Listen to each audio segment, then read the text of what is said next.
ಸಜ್ಜುಗೌಡರು ಹಚ್ಚಡಾದ company ಮಾತಾಡ್ಬೇಡ್ರಿ, ಅಲ್ಲಿ MP ಪಾಲ್ರ ಕೇಳ್ರಿ. ಅವರೇ ನಿಮಗೆ ಇದು ಧರ್ಮ ಕಡ್ಲಿ ಅಂತ ಹೇಳಿ ಬಿರುದು ಅದು. ನಮಗ ಕೆಂಬಾಯಿ ಒಳಗ ನಮ್ ಕುಟುಂಬಕ್ಕೆ ಬಿರುದು ಕೊಟ್ರು. ಎದಕ್ ಕೊಟ್ರ ಅಂದ್ರ ಶ್ರೀಶೈಲ ಮಲ್ಲಯ್ಯಗೇನ್ ಹೋಗ್ತಿದ್ರಲ್ಲ ಜನ, ನಮ್ ಹೊಲ್ದಾಗ ಆಯ್ಸಿ ಹೋಗ್ತಿದ್ರು.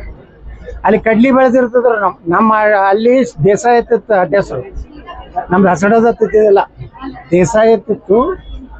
ಅಲ್ಲಿ ಧರ್ಮ ಕಡ್ಲೆದವ್ರತ್ತ ಎದಕ್ ಬರ್ತಂದ್ರ ಏನ್ ಈ ಕಡೆ ಎಲ್ಲ ನಡ್ಕೋತ ಅವಾಗೆಲ್ಲ ಪಾದಯಾತ್ರೆ ಕುದುರೆ ತಗೊಂಡ್ ಹೋಗ್ತಿದ್ರು ಶ್ರೀಶೈಲ ಮಲ್ಲಯ್ಯಗ. ನಮ್ಮ ಜಮೀನ್ದಾಂದೆ ಆಯ್ಸಿ ಹೋಗ್ತಿದ್ರು, ನಮ್ಮ ಪೂರ್ವಜರ ಜಮೀನ್ದಾಗ. ಅವಾಗ ಅದು ಎಲ್ಲ ಕಡ್ಲಿ ತಿಂದು ತಮ್ಮ ಕುದುರೆಗಳಿಗೆಲ್ಲ ಕಡ್ಲಿ ತಿನ್ನಿಸಿ ಎಲ್ಲ ಹಂಗೆ ಹೋಗ್ತಿದ್ರು. ಆಯ್ತದ ಇರ್ಲಿ ಬಿಡು, ಏನ್ ದೇವ್ರಿಗೆ ಹೋಗೋರ್ ತಿಂತಾರ ಬಿಟ್ಟು ಬಿಡ್ತಿದ್ರು. ಮತ್ತವ್ರೇನ್ ಶ್ರೀಶೈಲ ಮಲ್ಲ ಅವಾಗ ಮತ್ತೆ ವಾಪಸ್ ಈಗ ಮೊದಲು ಹೋಗೋ ಮುಂದೆ ಪಾದಯಾತ್ರೆ ಮಾಡ್ತಾರೆ, ಇಂಥ ಬಸ್ನ ಬರ್ತಾವ. ಬಸ್ ಹೋಗ್ತಿದ್ದಿಲ್ಲ, ಮತ್ತೆ ನಡ್ಕೋತ ಬರ್ತಿದ್ರು, ಮತ್ತೆ ಪಾದಯಾತ್ರೆ ಮಾಡ್ತಿದ್ರು. ಅವಾಗ ಹೆಂಗ್ ಎಷ್ಟು ಬೆಳೆ ಮೊದಲು ಇತ್ತಲ್ಲ ಮತ್ತೆ ಹಂಗೆ ನಿಂತಿರ್ತಿದ್ರು. ಅದಕ್ಕೆ ಅವ್ರು ಏನಂದ್ರು, ಒಬ್ಬರಿಗೆ ತೊಂದರೆ ಕೊಡಲಿ, ಧರ್ಮ ಕಲ್ಯದವರು ಧರ್ಮದ ಕೆಲಸ ಮಾಡಿರ್ತೇಳಿ ನಮ್ಗೆ ಅದು ಬತ್ತ. ಮುಂದೆ ಈ ಕಡೆ ಬಂದ ಮ್ಯಾಗ ಪಾಟೀಲ್ ಆಗಿತ್ತು, ನಮ್ದು ಹಚ್ಚಡೋದಾಗಿಲ್ಲ.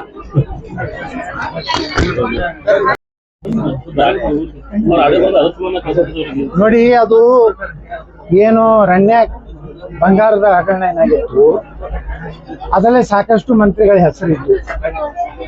ಈಗ ಇಡಿ ಅವರಿಗೆ ಯಾವ್ಯಾವ ಮೇಲೆ ಸಂಶಯ ಬಂದಿದೆ, ಅವರು ಎನ್ಕ್ವೈರಿ ಮಾಡ್ತಾ ಇದ್ದಾರೆ. ಅವರು ಅದು ಇಂಡಿಪೆಂಡೆಂಟ್ ಏಜೆನ್ಸಿ, ಅದ್ರಾಗ ಯಾರು ಏನು BJP ಮಾಡ್ಸಕ್ ಬರೋದಿಲ್ಲ, ಕಾಂಗ್ರೆಸ್ನ ಏನು.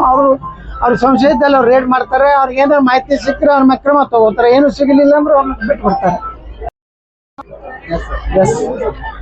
ಮಲ್ಲಿಕಾರ್ಜುನ್ ಖರ್ಗೆ ಅವರು ಚಿಟ್ಪುಟ್ಟ ಯುದ್ಧ ಮಾಡಿದಂಗೆ ಮಾಡಿದ್ದಾರೆ ಮೋದಿ ಅವರು. ಭಾರತ ಮೊದಲಿದ್ರು, ಈಗ ಮೋದಿ ಅವರು ಮೊದಲಾಗ್ಯಾರ ಅಂತ ಆರೋಪ ಮಾಡಿದ್ರು. ಭಾರತ ದೇಶ ಮೊದಲ ಅಂತ ಹೇಳ್ತಿದ್ರು, ನಾವು ಸಪೋರ್ಟ್ ಕೊಟ್ಟಿದೀವಿ, ಈಗ ಭಾರತಕ್ಕಿಂತ ಮೋದಿನೇ ಮೊದಲಾದಂಗಾಗ್ಯದ ಅಂತ ಆರೋಪ ಮಾಡ್ತಾರೆ. ನೋಡ್ರಿ, ಯಾರ ನೇತೃತ್ವ ಇರ್ತದೆ. ನೀವು ಅವ್ರು ಹೇಳ್ತಾರಲ್ಲ, ಇಂದಿರಾ ಗಾಂಧಿ ಅವ್ರು ಇದ್ದಾಗ ಭಾರಿ 71ರಾಗ ಭಾರಿ ಯುದ್ಧ ಮಾಡಿದ್ರು, ಅದಕ್ಕೆ ಇಂದಿರಾ ಗಾಂಧಿ ಅವ್ರ ಕಾರಣ.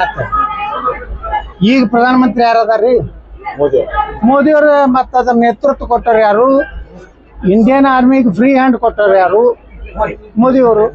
ಸಹಜವಾಗಿ ನರೇಂದ್ರ ಮೋದಿ ಅವರು. ನೀವು ಅಲ್ಲಿ 71 ಯುದ್ಧ ಏನ್ ಹೇಳ್ತೀರಿ, ಇಂದಿರಾ ಗಾಂಧಿ ಹೇಳ್ತಾರೆ. ಈಗ ನಡೆದಂತ ಯುದ್ಧ ಸೈನಿಕರು ಗೆದ್ದಾರ.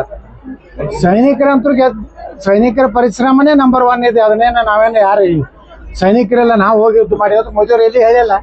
ನಮ್ಮ ಸೈನಿಕರಿಗೇ ಅವರು ಬೆನ್ನು ತಟ್ಟಿ ಅವರು ಪ್ರೋತ್ಸಾಹ ಕೊಟ್ಟಿದ್ರಿಂದಲೇ ಇವತ್ತು ಭಾರತ ಒಂದು ಎಕ್ಸ್ಪೆರಿಮೆಂಟ್ ಆಯ್ತು. ಈಗ ನಮ್ಮ ಶಸ್ತ್ರಾಸ್ತ್ರಗಳು ಎಷ್ಟು ಶಕ್ತಿ ಇದೆ ಅಂತ ಹೇಳಿ ಇವತ್ತು ಚೀನಾ ಸಹಿತ ಅಂಜು ಪರಿಸ್ಥಿತಿ ಬಂದಿದೆ. ಬ್ರಹ್ಮೋಸ್ ಬಹುಶಃ ಯಾರು ನಿರೀಕ್ಷೆ ಮಾಡಿರಲಿಲ್ಲ. ಇವತ್ತು 17 ರಾಷ್ಟ್ರಗಳಿಂದ ಇವತ್ತು ಬೇಡಿಕೆ ಬಂದಿದೆ. ಬ್ರಹ್ಮೋಸ್ ನಾವು ತಯಾರು ಮಾಡಿ ಮಧು ಬಂಗಾರಪ್ಪ. ಡಾಕ್ಟರ್ APJ ಕಲಾಂ ಅವರು ನಮ್ಮ ಅಣು ವಿಜ್ಞಾನಿ ಇದ್ದಾಗ, ಅಟಲ್ ಬಿಹಾರಿ ವಾಜಪೇಯಿ ಅವರು ಪ್ರಧಾನಮಂತ್ರಿ ಆದಾಗ ಮೊದಲು ಪ್ರಯೋಗ ಆಗಿತ್ತು ವಾಜಪೇಯಿ ಕಾಲದಾಗ.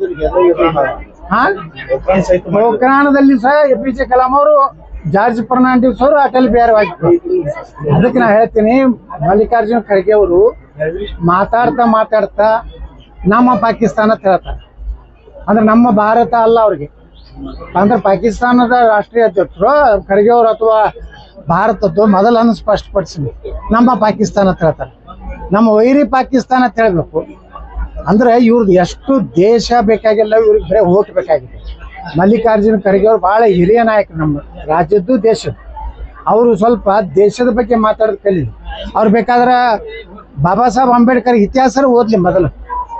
ಅಂಬೇಡ್ಕರ್ ಎಷ್ಟು ದೇಶಭಕ್ತರಿದ್ರು, ಇವ್ರು ಅದು ಉಲ್ಟಾ ಹೊಂಟ ಅಂದ್ರೆ ಇವ್ರದ್ದು ಅಂಬೇಡ್ಕರ್ ಅನ್ಯಾಯ ಎಲ್ಲ, ಇವ್ರು ಸೋನಿಯಾ ಗಾಂಧಿ ಅನ್ನೋ